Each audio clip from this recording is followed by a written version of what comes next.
Bonjour chers frères et sœurs. Aujourd'hui, on continue notre lecture de la Genèse au chapitre 3 et 4 et le livre de Moïse au chapitre 4 et 5. On va parler de la chute d'Adam et Ève.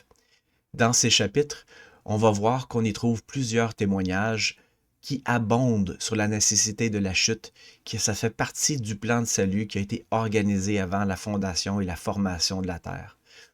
Ça fait suite à la discussion qu'on a eue la semaine dernière et on va voir que ces chapitres sont riches en enseignements. Donc, dans ces chapitres, on va apprendre à reconnaître les comportements de Dieu par rapport au comportement de Satan. On va voir la chute en 4 étapes.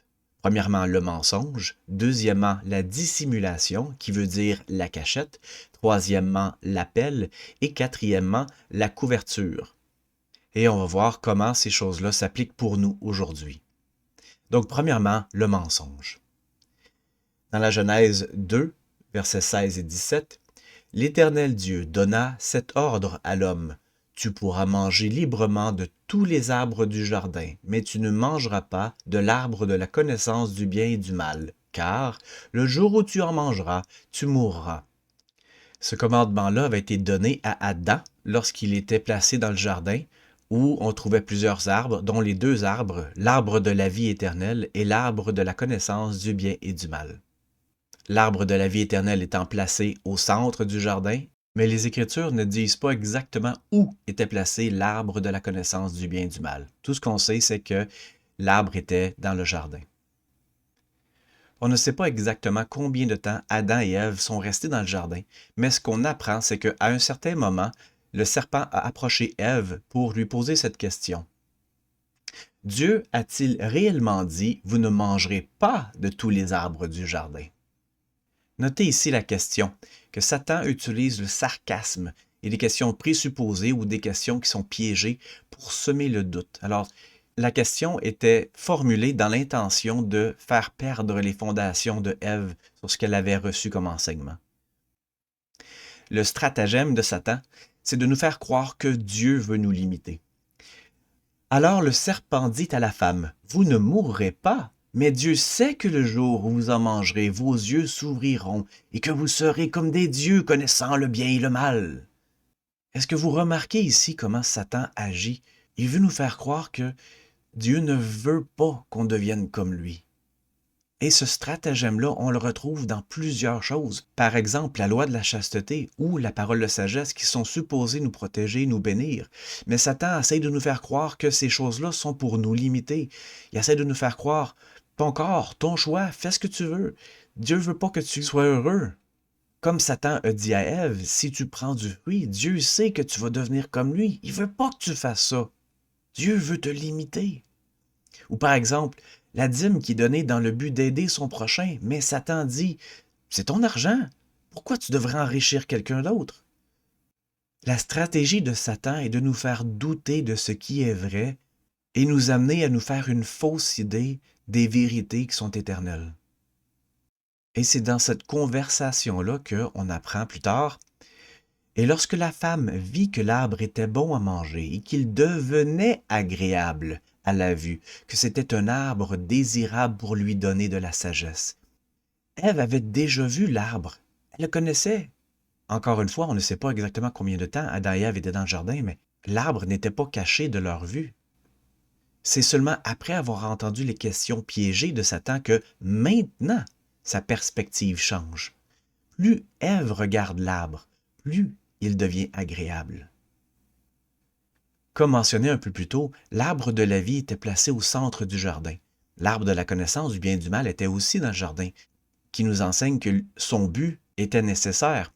Le problème ici, c'est que si l'arbre de la vie, représentant Jésus-Christ, Ève maintenant se fait enseigner avec une perspective qui est erronée du but de l'arbre de la connaissance du bien et du mal. En d'autres termes, au lieu de se tourner vers Adam, au lieu de se tourner vers Dieu pour demander la sagesse, elle reçoit maintenant de la sagesse du serpent, essentiellement. Russell M. Nelson a enseigné à ce sujet-là, « Je vous supplie de prendre responsabilité de votre témoignage de Jésus-Christ et de son évangile. Ne le polluez pas avec des fausses philosophies d'hommes et de femmes incrédules. » On trouve un même enseignement dans le livre de Mormon, dans Mosia 23, verset 14. « Ne vous fiez à personne pour qu'il vous instruise ou exerce un ministère parmi vous, si ce n'est un homme de Dieu marchant dans ses voies et gardant ses commandements. » Cette écriture-là rejoint un peu ce que Jésus-Christ avait enseigné aux apôtres quand ils lui ont demandé « Mais comment est-ce qu'on peut faire pour reconnaître les faux prophètes des vrais prophètes? » Et Jésus leur a dit « Un bon arbre ne produit pas de mauvais fruits et un mauvais arbre ne produit pas de bons fruits. » C'est ce qu'on parle ici. Il ne faut pas se laisser enseigner par des gens qui ne produisent pas de bons fruits. Alors comment on sait si quelqu'un produit du bon ou du mauvais fruit? On suit encore la recommandation de Alma 32, la question de la semence. Lorsqu'on plante une semence, on ne peut pas le savoir immédiatement, mais on l'entretient jusqu'à temps qu'on s'en rende compte. Alors c'est une question de temps. On fait souvent l'erreur d'être pressé, de vouloir avoir une réponse immédiate, mais des fois, le temps est un grand révélateur également. Donc plus spécifiquement, quel était exactement le mensonge de Satan à Ève? On lit dans 2 Néphi 2:11 « Car il doit nécessairement y avoir une opposition en toutes choses. S'il n'en était pas ainsi, la justice ne pourrait pas s'accomplir, ni la méchanceté, ni la sainteté, ni la misère, ni le bien, ni le mal. C'est pourquoi chaque chose doit nécessairement être un composé. C'est pourquoi, si c'était un seul corps, cela devrait nécessairement rester comme mort, n'ayant ni vie, ni mort, ni corruption, ni incorruptibilité, ni bonheur, ni malheur, ni sensibilité, ni insensibilité. » Au verset 22, « Et maintenant voici, si Adam n'avait pas transgressé, il ne serait pas tombé, mais il serait resté dans le jardin d'Éden, et toutes les choses qui avaient été créées auraient dû rester exactement dans l'état dans lequel elles étaient après avoir été créées, et elles auraient dû rester à jamais et ne pas avoir de fin. » Intéressant donc que le mensonge que Satan essayait d'enseigner à Ève était que il n'y en a pas de mal. Tout est bien, tu peux manger n'importe quoi. Ou plutôt, il n'y a pas de conséquences à tes actions. Robert D. Hale nous enseigne « Le plan éternel présenté dans le Grand Conseil dans les cieux comprenait le don du libre arbitre. Dans ce Grand Conseil, Lucifer, connu sous le nom de Satan, utilisa son libre arbitre pour s'opposer au plan de Dieu. Dieu dit « Parce que Satan s'est rebellé contre moi et a cherché à détruire le libre arbitre de l'homme que moi le Seigneur lui avais donné, je le fis donc jeter dehors. Et aussi une tierce partie des armées des cieux fut détournée de moi à cause de leur libre arbitre. En conséquence, les enfants de notre Père céleste, qui rejetèrent son plan et suivirent Lucifer, perdirent leur destinée divine. » Jésus-Christ, utilisant son libre arbitre, dit « Me voici, envoie-moi. » Lui qui exerça son libre arbitre pour soutenir le plan du Père céleste fut identifié et désigné comme notre Sauveur, prédestiné à accomplir la rédemption par son sacrifice expiatoire pour tous. De même, l'exercice de notre libre arbitre pour garder les commandements nous permet de pleinement comprendre qui nous sommes et de recevoir toutes les bénédictions que notre Père céleste a, y compris l'opportunité d'avoir un corps, de progresser, de connaître la joie, d'avoir une famille et d'hériter de la vie éternelle.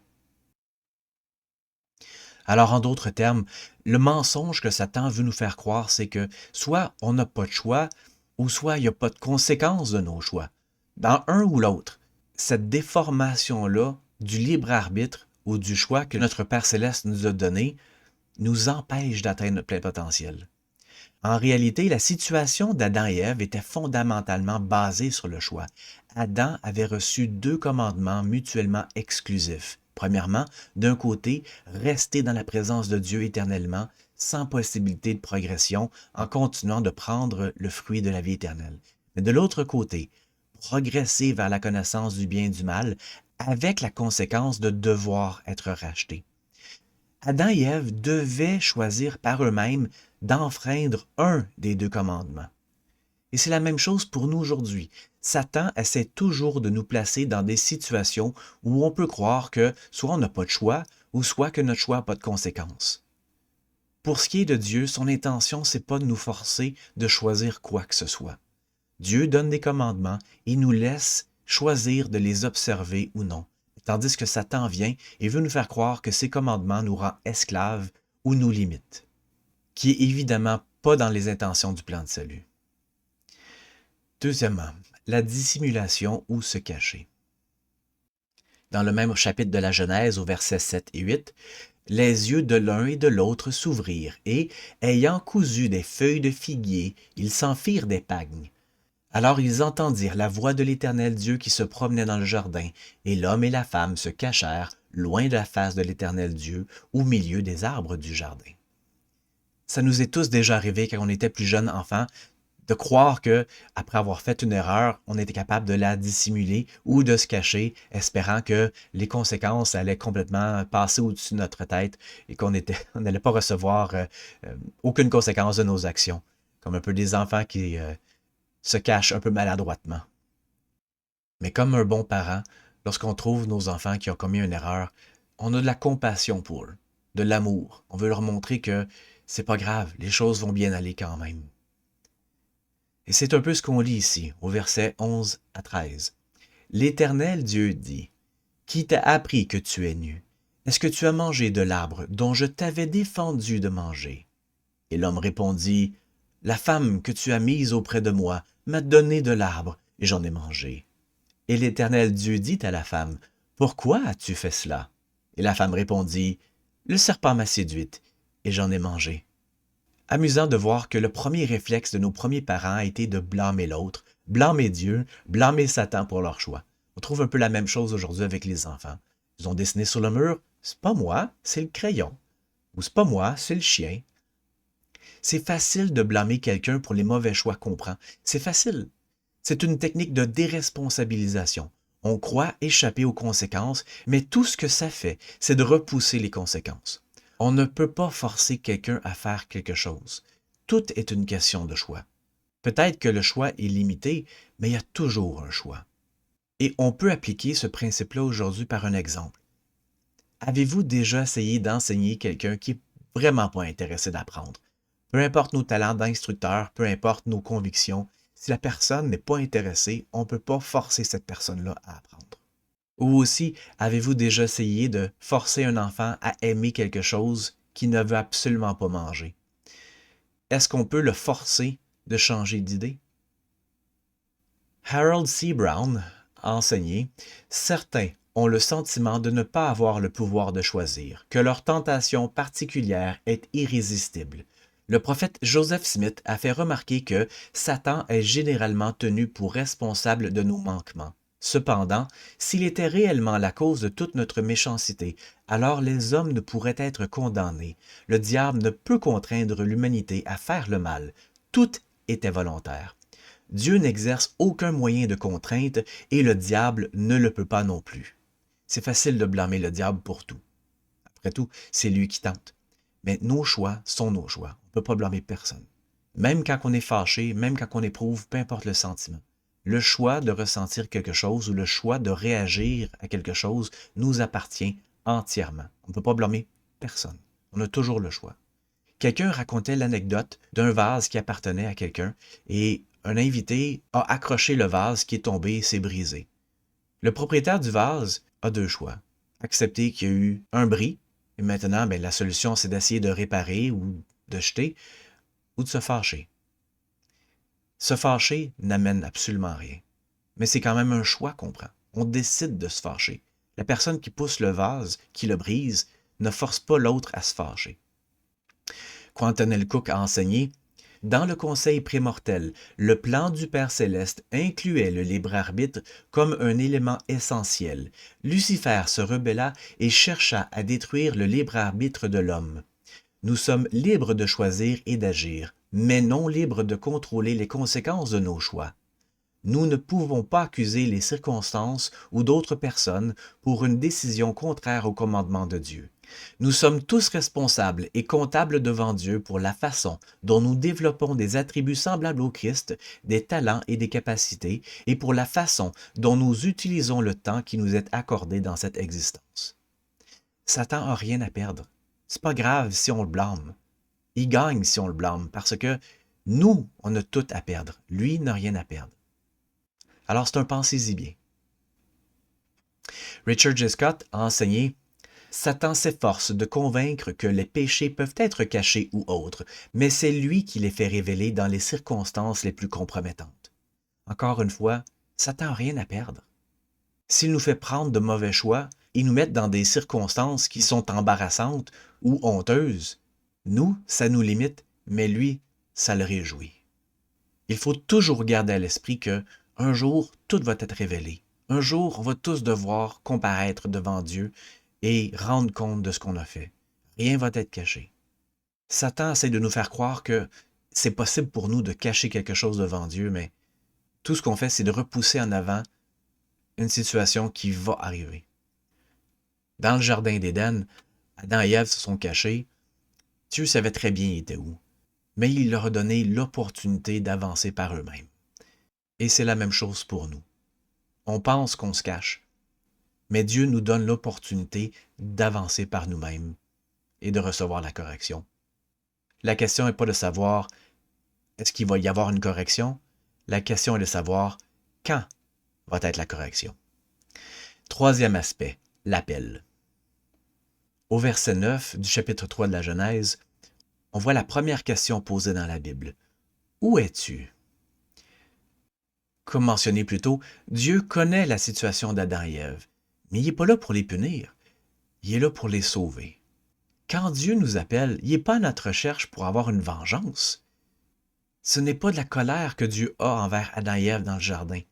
C'est un peu le père qui attend le retour de son fils dans la parabole de l'enfant prodigue, où il dit « Il fallait bien s'égayer et se réjouir, parce que ton frère que voici était mort, et qu'il est revenu à la vie, parce qu'il était perdu et qu'il est retrouvé. » Notre Père céleste est toujours dans l'attente qu'on choisisse de revenir, peu importe notre situation.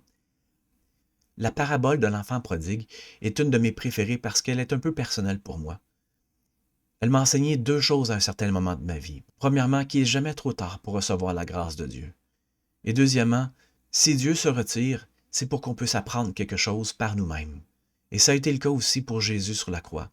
Lorsqu'on lit les paroles « Mon Dieu, pourquoi m'as-tu abandonné? » Des fois, on pourrait se demander « Pourquoi je ne ressens pas la présence de Dieu dans ma vie? Pourquoi Dieu ne pourrait pas juste apparaître puis me dire que tout va bien? » Mais en réalité, la situation est faite de sorte que toutes ces choses-là sont pour notre bien. Parce qu'il est impossible de prêcher ou de transgresser dans la présence de Dieu sans avoir des conséquences éternelles. Le contexte limité de la mortalité ou du temporel nous donne une période où nos choix sont également temporels, limités, avec la possibilité d'être corrigés par la grâce de Dieu. Et c'est pour ça qu'on est toujours dans la mortalité à la portée de la grâce de Dieu. Le fils dans la parabole avait atteint un niveau de société vraiment bas. Il nourrissait les cochons. Pour les Juifs, le cochon étant la bête la plus basse de la création, nourrir les cochons plaçait le fils en dessous des cochons, parce que même eux avaient plus de nourriture que lui. Mais le Seigneur nous enseigne que le fils prodigue était toujours le fils de son père. Et nous aussi, on peut faire cette erreur-là de penser que soit nous ou soit quelqu'un d'autre, on est au-delà de la rédemption. Et c'est vraiment pas le cas. Plus tard, au chapitre 4 de la Genèse ou au chapitre 5 du livre de Moïse, on voit l'histoire de Caïn et Abel, où Caïn vient de faire un choix horrible. Et le Seigneur dit à Caïn, « Où est ton frère Abel? » Et il répondit, « Je ne sais pas. Suis-je le gardien de mon frère? » Et c'est une autre erreur qu'on peut faire lorsqu'on fait un mauvais choix, de jouer l'innocent. « Ah, je ne savais pas. J'ai rien fait de mal. » Et c'est une réponse qui, comme l'autre, ne fait que repousser les conséquences vers l'avant. La question qu'on devrait se poser aujourd'hui, c'est « Sommes-nous vraiment les gardiens de nos frères et de nos sœurs? » En réponse à cette question, Dieter F. Uchtdorf a enseigné « Si nous imitons son exemple parfait, c'est-à-dire Jésus-Christ, nos mains peuvent devenir ses mains, nos yeux ses yeux et notre cœur son cœur. Avec cela à l'esprit, offrons notre cœur et tendons nos mains avec compassion, car tout le monde traverse des moments difficiles. En tant que disciples de Jésus-Christ, notre Maître, nous sommes appelés à soutenir et à guérir, non à condamner. Il nous est commandé de pleurer avec ceux qui pleurent et de consoler ceux qui ont besoin de consolation. L'histoire de Caïn et de Abel est moins une histoire au sujet du premier meurtre, mais une histoire sur les conséquences des choix après avoir effectué un choix avec des conséquences lourdes. Et gardez en tête que on est les gardiens de notre frère, en quelque sorte, nous protège de prendre des décisions qui ont des conséquences lourdes. Parce qu'il est difficile de faire du mal à quelqu'un qu'on aime. Dieu nous donne la responsabilité de nos frères et nos sœurs pour qu'on apprenne l'amour, le même amour que Dieu a pour nous. C'est pour ça que dans le livre de Mormon, dans le livre de Mosia, chapitre 2, verset 17, on lit « Et voici, je vous dis ces choses afin que vous appreniez la sagesse, afin que vous appreniez que, lorsque vous êtes au service de vos semblables, vous êtes simplement au service de votre Dieu. » Ce que ce verset-là nous apprend, c'est que lorsqu'on est au service de nos semblables, les conséquences de nos actions nous rapprochent de Dieu, donc sont positives. Mais pour ceux qui doutent encore de leur situation, Dieter F. Uchtdorf enseigne aussi « Me permettez-vous de m'adresser à chacun de vous personnellement? Peu importe ce qui est arrivé dans votre vie, je répète et je proclame les paroles de mon cher ami et collègue Jeffrey R. Holland. Il ne vous est pas possible de tomber plus bas que là où brille la lumière infinie du sacrifice expiatoire du Christ.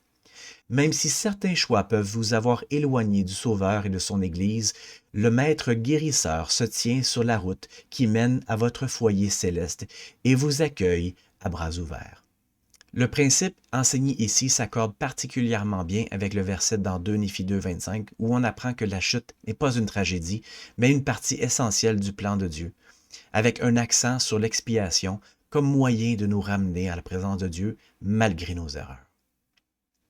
Dans Élaman, chapitre 12, versets 1 et 2, on lit « Et ainsi, nous pouvons voir que le Seigneur, dans sa grande et infinie bonté, bénit et fait prospérer ceux qui placent leur confiance en lui.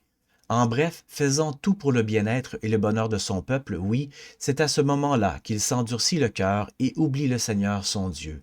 Et nous voyons ainsi qu'à moins que le Seigneur ne châtie son peuple par de nombreuses afflictions, oui, à moins qu'il n'intervienne contre lui par la mort et la terreur, par la famine et par toutes sortes de fléaux, il ne se souvient pas de lui. » Ce qu'on apprend dans ces versets-là, c'est pas que Dieu veut nous punir, mais que sans le châtiment, on ne serait pas en mesure d'apprendre quelque chose. Alors, premièrement, qu'est-ce que ça veut dire, à moins que le Seigneur ne châtie son peuple? Le mot châtier vient du latin castigare, qui veut dire corriger, redresser ou ramener dans le droit chemin. Et littéralement castus, qui veut dire pur, droit, et agere, qui veut dire faire ou conduire. Donc, faire redevenir droit. Le sens premier n'est pas la vengeance ni la violence, c'est une correction éducative, presque médicale. On enlève ce qui déforme pour rétablir ce qui est sain. Le but du châtiment, c'est pas de nous faire mal, c'est pas de nous rabaisser, c'est pour nous élever. Et les versets qu'on vient de lire un peu plus tôt peuvent se résumer en « Dieu bénit, l'homme oublie. Dieu retire sa protection, et puis l'homme se souvient. » On voit la même chose quand il y a des tragédies. Les gens prospèrent, et puis après ça, il y a une tragédie. Qu'est-ce que les gens font immédiatement après? Retournent dans les églises, se retournent vers Dieu, recommencent à prier. C'est pas Dieu qui s'éloigne de nous. Le symbolisme dans l'histoire de la création nous enseigne que c'est nous qui se cachent de Dieu. Et si Dieu se retire sa présence de nous, c'est dans le but qu'on se rende compte de nos erreurs et qu'on fasse le choix, comme pour le Fils prodigue, de retourner à lui. Et c'est important de méditer sur cet enseignement-là, qui est impossible pour nous d'avoir de l'expérience et un témoignage autrement que par le contexte de la mortalité. Et là-dessus, je répète encore les paroles de Jeffrey R. Holland. « Il ne vous est pas possible de tomber plus bas que là où brille la lumière infinie du sacrifice expiatoire du Christ. » On n'est jamais trop loin de la grâce de Dieu. Quatrièmement, la couverture. Dans la Genèse, on revient au chapitre 3, verset 21, « L'Éternel Dieu fit à Adam et à sa femme des habits de peau, et il les en revêtit. » J'aimerais attirer votre attention sur deux choses qu'on apprend ici dans ce verset-là. Avant que Adam et Ève reçoivent des habits de peau que Dieu leur a fait, eux-mêmes se sont fait des pagnes en feuilles de figuier. Je ne sais pas si vous savez, mais des feuilles de figuier, c'est rugueux. c'est irritant. Et en plus, ça ne dure pas longtemps. Et les vêtements qu'ils ont reçus les couvraient plus complètement. Et la deuxième chose est, d'où vient le cuir? Si Adam et Ève ont été revêtus de vêtements de peau, ça veut dire que quelque chose a dû être enlevé à quelqu'un pour qu'il puisse recevoir ça. J. Annette Dennis nous enseigne: les manteaux de peau que Dieu donna à Adam et Ève avaient une signification profonde, symbolisme qui se retrouve aussi dans les vêtements sacrés que nous recevons par l'investiture du temple. Il est probable qu'un animal fut sacrifié pour faire ces manteaux de peau, symbolique du propre sacrifice du Sauveur pour nous. Kaphar est le mot hébreu de base pour expiation, et l'une de ses significations est couvrir. Notre vêtement de temple nous rappelle que le Sauveur et les bénédictions de son expiation nous couvrent tout au long de notre vie. Donc un sacrifice a dû avoir lieu pour vêtir Adam et Ève. Un animal a dû payer le prix pour couvrir la honte d'Adam et Ève. Les sacrifices de la loi de Moïse sont bien plus qu'une similitude avec le Sauveur. Ils symbolisent également la relation entre Jésus-Christ et nous. Le sacrifice expiatoire de Jésus-Christ est représenté par le symbolisme qu'on trouve dans le 3e chapitre de la Genèse. Avant que Jésus-Christ vienne, tout ce que le genre humain avait était semblable au pagme d'Adam et Ève, des feuilles de vigne, rudes, irritants, temporaires, une couverture incomplète. Mais aujourd'hui, le sacrifice expiatoire de Jésus-Christ nous couvre de façon satisfaisante et nous protège et est bien plus durable. Donc, en d'autres termes, on peut lire dans Moïse 5 au verset 5 à 7, « Et il leur donna des commandements selon lesquels ils devaient adorer le Seigneur leur Dieu et offrir les premiers-nés de leurs troupeaux en offrande au Seigneur. Et Adam obéit aux commandements du Seigneur. Et après de nombreux jours, un ange du Seigneur apparut à Adam, et il lui dit, « Pourquoi offres-tu des sacrifices au Seigneur? » Et Adam lui dit, « Je ne le sais, si ce n'est que le Seigneur me l'a commandé. » Et alors l'ange parla disant, « C'est une similitude du sacrifice du Fils unique du Père, qui est plein de grâce et de vérité. » Intéressant de voir comment ce verset-là représente la compréhension d'Israël avant le sacrifice expiatoire de Jésus-Christ, où la plupart d'Israël accomplissaient des rituels et des ordonnances seulement parce qu'il était commandé de faire, mais la compréhension exacte du pourquoi, en quelque sorte, leur échappait. Après le sacrifice expiatoire de Jésus-Christ, on apprend « Et vous ne m'offrirez plus l'effusion du sang. Oui, vos sacrifices et vos holocaustes cesseront, car je n'accepterai aucun de vos sacrifices et de vos holocaustes. Et vous m'offrirez en sacrifice un cœur brisé et un esprit contrit. » Ce qui est important de comprendre ici, c'est que le sacrifice est toujours requis, mais maintenant, il provient de nous. Anciennement, les gens se tournaient vers le Christ en symbolisme précurseur, mais maintenant, notre compréhension du symbolisme vient avec l'exemple direct de Jésus-Christ, et on doit le suivre de tout notre cœur. Donc effectivement, il y a toujours un sacrifice aujourd'hui. Ce n'est pas des sacrifices animaux, mais encore là, je répète, ce sont des sacrifices de nous-mêmes. Mais c'est important de comprendre que même avant Jésus-Christ, le sacrifice animal avait toujours le même symbolisme, et que la manière dont nous devons présenter le sacrifice reste toujours le même. Donc, en référence à la création, Paul nous enseigne que c'est par la foi qu'Abel offrit à Dieu un sacrifice plus excellent que celui de Caïn. Paul enseigne ici un aspect qualitatif au sacrifice. Et on peut voir cet aspect qualitatif-là en comparant Abel avec Caïn. Pour Abel, Abel écouta la voix du Seigneur, tandis que Caïn aima plus Satan que Dieu, et Satan lui commanda, disant « Fais une offrande au Seigneur. » Caïn a fait une offrande autrement que par la foi au Seigneur. Que ce soit par la peur, par la contrainte, par la fierté, ou peu importe, la raison n'a pas vraiment d'importance. Ce qu'on lit ici, c'est que Caïn n'a pas choisi par lui-même de faire une offrande au Seigneur. Et c'est pour cette raison-là que Dieu n'a pas trouvé l'offrande de Caïn favorable, parce que ça ne venait pas de lui, ça ne venait pas de son cœur, c'était pas quelque chose d'intentionnel. Et cette notion de faire quelque chose autrement que par la foi ou par un choix indépendant ou volontaire est super important à comprendre. Alors cet enseignement-là répond à la question « Pourquoi le sacrifice d'Abel était plus excellent que celui de Caïn? » Les qualités d'un sacrifice est décrit par le fait qu'il est offert avec le cœur brisé et l'esprit contrit. Il est offert aussi par la foi en Jésus-Christ, avec le désir de faire la volonté de Dieu et non la nôtre, et aussi motivé par l'obéissance et par la charité. Offert dans l'humilité et le repentir, c'est-à-dire avec le désir de nous rapprocher de Dieu, et finalement consacrés entièrement au Seigneur. Avec ces attributs-là de sacrifice de qualité, je vous encourage à les revoir et comparer les comportements de Caïn et Abel avec leurs propres sacrifices et comment cet enseignement-là peut être appliqué par nous-mêmes. Russell M. Nelson a enseigné: conformément au grand plan éternel du Père, c'est le Sauveur qui a souffert, c'est le Sauveur qui a rompu les liens de la mort, c'est le Sauveur qui a payé le prix de nos péchés et de nos transgressions et qui les efface à condition que nous nous repentions. C'est le Sauveur qui nous délivre de la mort physique et de la mort spirituelle. Il n'existe pas d'entité informe appelée expiation que nous pouvons invoquer pour recevoir secours, guérison, pardon ou pouvoir. Jésus-Christ est la source.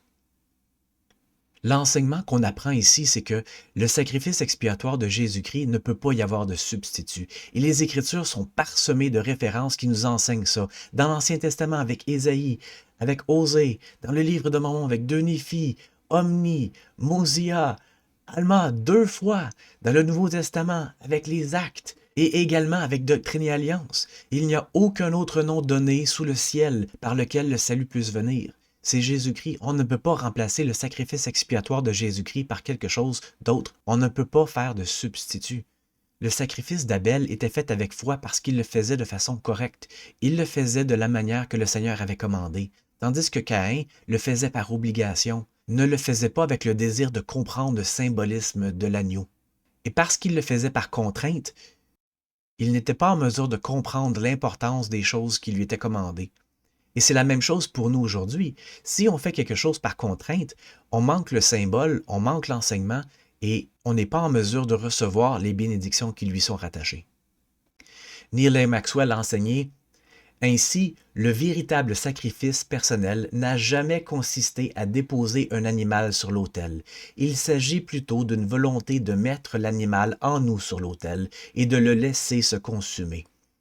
Tel est le sacrifice d'un cœur brisé et d'un esprit contrit, condition préalable pour porter sa croix et renoncer à tous ses péchés, afin de connaître Dieu, car le renoncement à soi-même précède la pleine acceptation du Seigneur.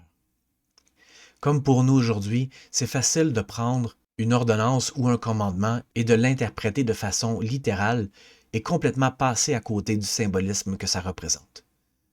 Mais tout cela dit, on revient, le vrai sacrifice n'a pas de substitut.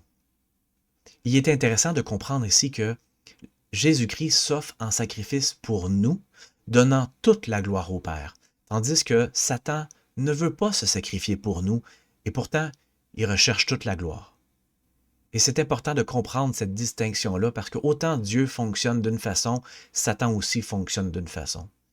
Dieu cherche à nous élever, Satan cherche à nous rabaisser. Dieu cherche à nous faire exercer notre libre arbitre, Satan essaye de nous faire perdre notre libre arbitre. Donc, en conclusion, le récit de la création a énormément de symbolisme pour nous aujourd'hui. Il nous enseigne entre autres qu'on est des participants dans la création et qu'on a la capacité de faire beaucoup de bien et d'accomplir beaucoup de grandes choses. On apprend également que Jésus-Christ continue toujours de nous tendre la main, et c'est à nous de lui tendre notre main en retour. Geoffrey R. Holden a enseigné: contrairement à toutes les autres guerres de l'histoire dont l'issue demeure incertaine jusqu'au bout, nous savons que Jésus-Christ sera victorieux. Il a déjà racheté toute l'humanité. Par lui, nous ressusciterons et recevrons une part de gloire. Satan le sait, et, par dépit, il est jaloux de notre potentiel de bonheur et d'exaltation éternelle. Satan sait qu'il ne peut s'améliorer, qu'il ne peut progresser, qu'il n'aura jamais d'avenir à Dieu. Il est misérable et cherche à ce que tous les hommes soient misérables comme lui. Son amertume le pervertit tellement que, même en sachant qu'il échouera finalement, il tente désespérément de répandre les œuvres des ténèbres pour nuire au plus grand nombre d'âmes possible.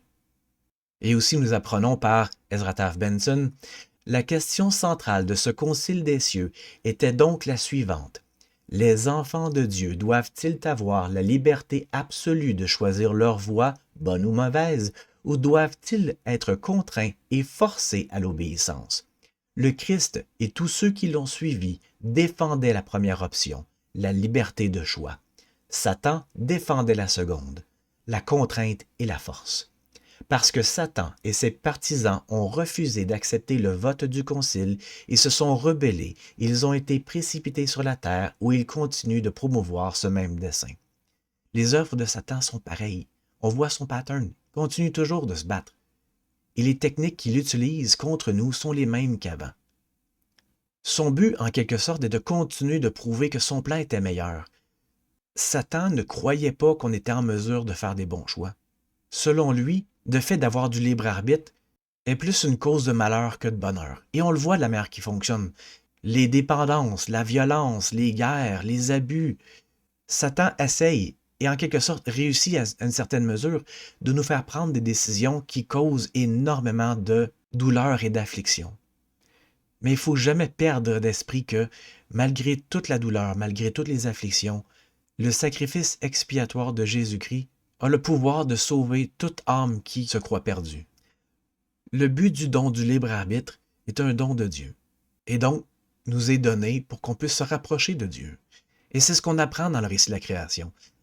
Après que Adam et Ève aient pris du fruit de la connaissance du bien et du mal, on lit, autant dans la Genèse que dans Moïse, « L'Éternel Dieu dit, Voici, l'homme est devenu comme l'un de nous, pour ce qui est de la connaissance du bien et du mal. » Alors je ne sais pas pour vous, mais pour moi, devenir comme Dieu, c'est-à-dire avoir la connaissance du bien et du mal, c'est pas quelque chose de négatif. Et c'est dans ce but fondamental que le plan de salut a été donné pour nous, pour qu'on puisse avoir une expérience mortelle. Frères et sœurs, quiconque enseigne le contraire ne comprend ni le plan de salut, ni la grâce de Dieu. Et quiconque enseigne le contraire tente de retirer la nécessité de Jésus-Christ du centre du plan de salut. C'est aussi simple que ça. Adam tomba afin que les hommes soient, et les hommes sont afin qu'ils aient la joie. Comme on l'a vu dans les dernières semaines, on a le potentiel divin, et ce potentiel est possible que par la liberté de choix et par le sacrifice expiatoire de Jésus-Christ. Tout ce que Dieu a placé dans le jardin d'Éden était ultimement pour notre joie et notre perfectionnement. Dieu n'a rien créé pour Adam et Ève qui soit mal pour eux. Le but du plan de salut qui a été présenté dès la fondation du monde et qui a été choisi par nous, le fait de venir sur la terre dans une expérience mortelle, limitée, dans tous les sens du terme, est réellement pour notre perfectionnement et pour nous rapprocher de Dieu.